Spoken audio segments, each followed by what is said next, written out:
ಇಂಥ ಮಳಿಗೆ ಚಳಿಗೆ ಹೀರಿಕಾಯಿ ದೋಸೆ ಬ್ಯಾರೆ ಬೋಂಡ ಬಜ್ಜಿ ಮಿರ್ಚಿಗಿಂತ ಬೆಟರ್ ಆಪ್ಷನ್.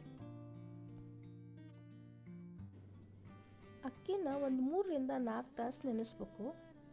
ಆಮೇಲೆ ಅದಕ್ಕೆ ಕೊತ್ತಂಬರಿ ಬೀಜ, ಖಾರ ಪುಡಿ, ಉಪ್ಪು, ಹುಣಸೆ ರಸ ಹಾಕಿ ರುಬ್ಕೋಬೇಕು.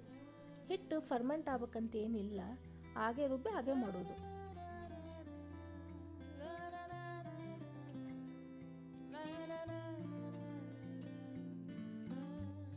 ಹಿಟ್ಟು ಮಾಮೂಲಿ ದೋಸೆ ಹಿಟ್ಟಿನಷ್ಟು ಗಟ್ಟಿನೂ ಇರಬಾರ್ದು, ನೀರು ದೋಸೆ ಹಿಟ್ಟಿನಷ್ಟು ತೆಳ್ಳಗೂ ಇರಬಾರ್ದು.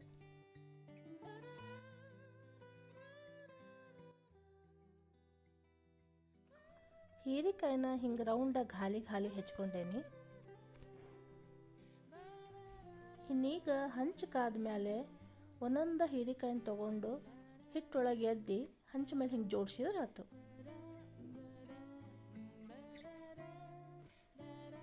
ಎಲ್ಲ ಹೀರಿಕಾಯಿ ಜೋಡಿಸೋದಾದ್ಮೇಲೆ ಸ್ವಲ್ಪ ಎಣ್ಣೆ ಹಾಕಿ ಮುಚ್ಚಿಟ್ಟು ಬೇಯಿಸ್ಬೇಕು ನೋಡ್ರಿ, ಅಂದರೆ ಹೀರಿಕಾಯಿ ಬೇಯಬೇಕಲ್ಲ. ಎರಡೂ ಕಡೆ ತಿರುಗಿ ಹಾಕಿ ಕಂದು ಬಣ್ಣ ಬರೋ ತನಕ ಬೇಯಿಸ್ಕೊಳ್ರಿ. ನಮ್ಮ ಹೀರಿಕಾಯಿ ದೋಸೆ ರೆಡಿ. ಇದು ನಮ್ಮ ಮನೆಗಂತೂ ಎಲ್ಲರದ್ದು ಫೇವ್ರೇಟ್ ಅದ, ನಂದಂತೂ ಮೋಸ್ಟ್ ಫೇವ್ರೇಟ್.